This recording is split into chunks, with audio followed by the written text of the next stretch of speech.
Hey fellow Vault Dwellers, it's Angry Turtle, and today I have for you another build video. This is very cool one with explosive weapons updated for latest update. All the launchers you'll be able to use, doing with the broadside from 20 to 50k damage. That's a range, depends what type of enemy. If it's first hit, follow-up hit, are you already on the kill streak, and so on. So it's a little bit of variant in there. Some enemies may take less, like 10k. And this build is for both human and ghoul. I'm on my ghoul character, but there is only one card difference. I will not be making a separate build for human. This one is for both. I will tell you the card replacement in case of human. Everything else is the same, so it doesn't matter if you are human or ghoul for this particular build. Let's start with a quick demonstration what this build can do, so you will know if you like it. So let's see, that's 15k damage already on the opening shot. Very easy to use, multiple enemies with one shot possible. That's absolutely usable if you want to. The power of the build, the damage is absolutely ridiculous. And it's tanky enough so I can survive a single hit close to myself. We'll break some armor pieces, but we're not fixing them. That's the beauty of this build, so you don't need to worry about repair kits. We are not fixing unless that chest piece breaks. That's the only one we need to fix. And look at the damage on the Scourge Beast. I think I one-shotted her with the critical 30k. That's the power. That's just a broadside, but we have more in our arsenal, so maybe let's switch to a recon missile launcher. So this one is perfect if you don't like both. Like, if you don't like VATS and you don't like aiming, that's the solution for you. No aiming required, no VATS required, and target will get absolutely destroyed. No problem. Do you prefer some colorful fireworks as you are fighting enemies? That's absolutely acceptable. You can go with that too. But some fireworks. Widely available weapon with nice colorful fireworks as you go over the world. You prefer a bigger blast weapon? Bigger radius, more enemies at once? Yeah, absolutely no problem. Available for you as well. Good old super mutants? Yeah, they cannot survive a single shot. Absolutely no problem. In case you wonder, can it deal with the threats of Ohio and bounty hunting? It absolutely can. If this guy would not be resilient, it would be one-shot kill, but yeah, resilient, we need to finish by bashing. And, oh, there is a death glow. Can we deal with a death glow? Yeah, one shot. So, absolutely brilliant. You will be satisfied with the results. Enemies will be running away from you like those guys. Stop! I'm chasing you, where are you? And think enough, look at that, with some broken pieces, the healing effects. Okay, now, how all of this works and what do you need? It's not too many requirements. This is the special distribution before legendary perks. Legendary perks that I'm running on it, as you can see, I even have a room for action diet, so one perk is free, whatever you want. You can go lazy like me, equip something, or what rats if you are human. Then taking one for the team to increase damage. Most of the time it doesn't work as enemies do not live long enough to actually hit me first. Then some special endurance, intelligence, luck, agility. And now the perks. It can easily be downscaled if you are lower level, but this is a full-blown endgame version. Under strength, easy target, as launchers can finally cripple, so easy target gives us this extra damage with follow-up shots. Barbarian for tankiness, and then we have carry weight. Bandolier is for cannonballs, and Ordnance Express for Messiah and all other heavy explosive, Minuke, Messiah, grenades. Under perception, very important, number cruncher, as most launchers is expensive in VAT, so that helps. Tormentor, again, more damage as we can cripple. Tankilla, yes, works with launchers. Grenadier to increase the radius. Unless you hit yourself too often, take it off and reduce the radius. Awareness helps a little bit with VATS. And there is a camp machine that can help you a little bit more. then endurance. And under endurance, there is one perk that's different for human, but everything else is the same. So life giver, like we need to invest all this tankiness to survive one shot from our own weapon.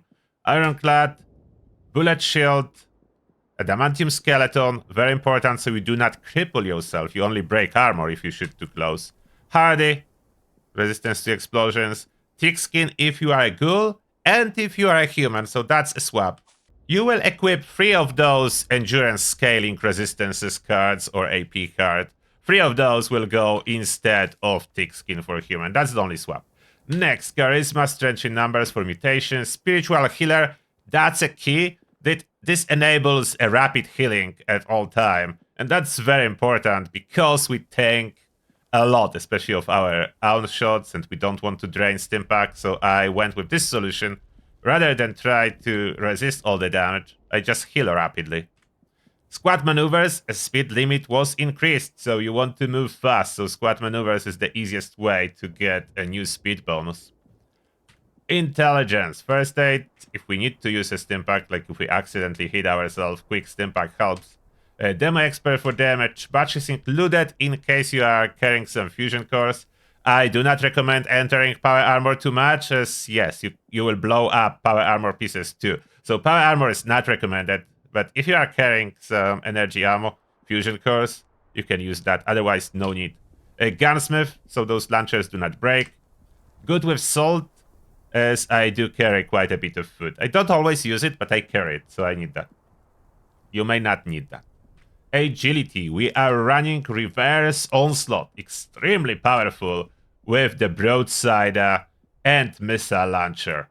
So yeah, extremely powerful on reverse onslaught. Adrenaline for damage and born survival, rank 2, so we accidentally hit ourselves, stim pack auto kicks in, so you don't need to do it manually. Luck, better criticals, as yes, launchers do benefit from criticals, launchers do not benefit from sneak, do not benefit from weak spot, but do benefit from criticals. One gun army, as they can cripple now and stagger. A ricochet for tankiness, class freak, as we have mutations. Crit savvy to get more crits, junk shield for tankiness, and 4-leaf clover, so we hit more often in VATs. As you may notice, a lot of resistances added, so we do not really rely on our armor alone. Now mutations, and then gear propositions. Mutations, adrenaline reaction for damage. Bird bones for slower fall speed. Carnivore, that's my preference. Herbivore will be fine too. We are not really relying on any food for the build to work. Chameleon, I just have it because there is no side effect. Eagle Eyes for extra crit damage. Eagle Eye cannot make it mind if it's 62 or 63%, so one of those. Egghead, more experience. Healing factor, that's our super healing. There's side effect of chems being weaker. Yeah, not too much, not too bad if you are running class freak. Herd mentality for special, marsupial for jump, speed demon for reload speed and movement speed. You want to be close to the cap. Now the gear, this is the fun part. Before weapons, let me show you armor. So I'm running a raider style and protective lining combo. Therefore, I have very high luck, and protective lining gives very high damage resistance, the ballistic one. There is an option, of course, if you prefer Vault style, more experience with intelligence. Armor of my choice is Civil Engineer. Yeah, it breaks a lot, but any armor with this build breaks a lot, so it doesn't matter. Like, you will not be able to make your armor survive your own hit. So we are going other way around. We are only caring about the chest piece and fixing that if needed. Other pieces, it's fine when broken. It is regenerating, so helps us even more with extra health regeneration. At some point, if Bethesda changes how that works with healing factor and the healing perk under charisma, we'll figure out something else. For now, it works great. Extra luck for more frequent criticals. It would be nice if I would have some limit breaking, but this one is battle loaders, which I'm not currently using, but I'm not planning to switch it. Like, switching 4-star legendary, very expensive, so you can see it as 3-star. Star number 4 is currently not being used by me. I do have food weight reduction, as I do carry a lot of that. All pieces are the same. Very important. All limbs are strengthened.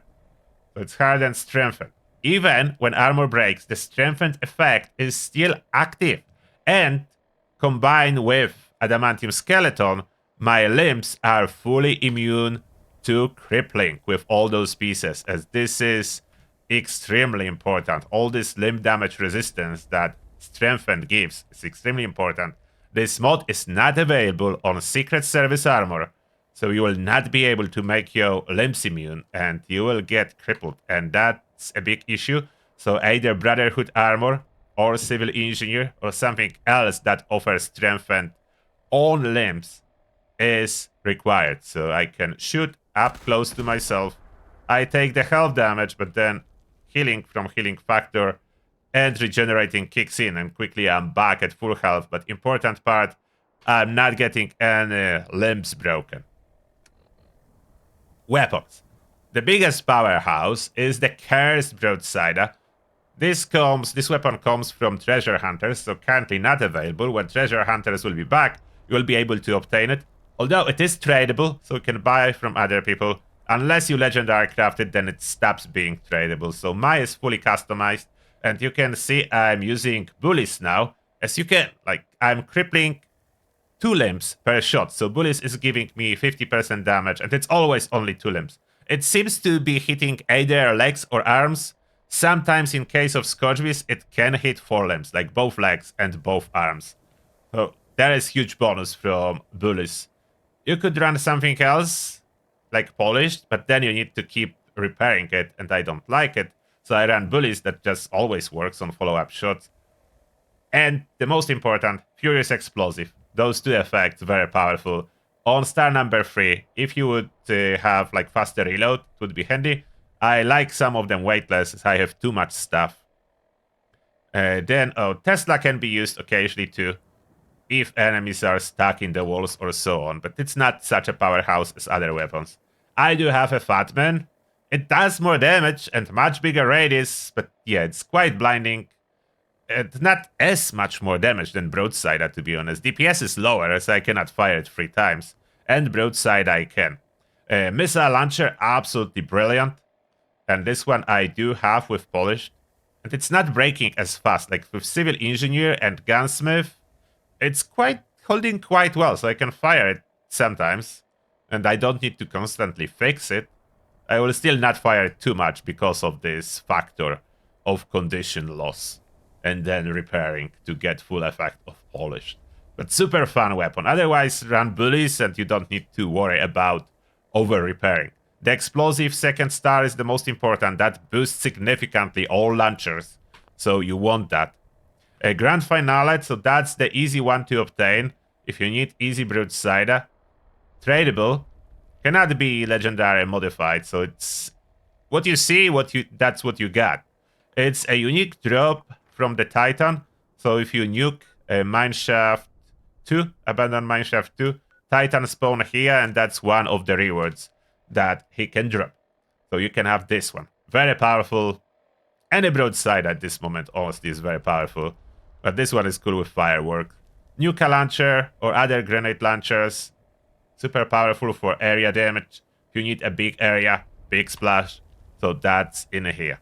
And this is all you need to know about this build. I hope you enjoy it if you give it a shot. And now, thank you a lot for watching, and see you all in the next one.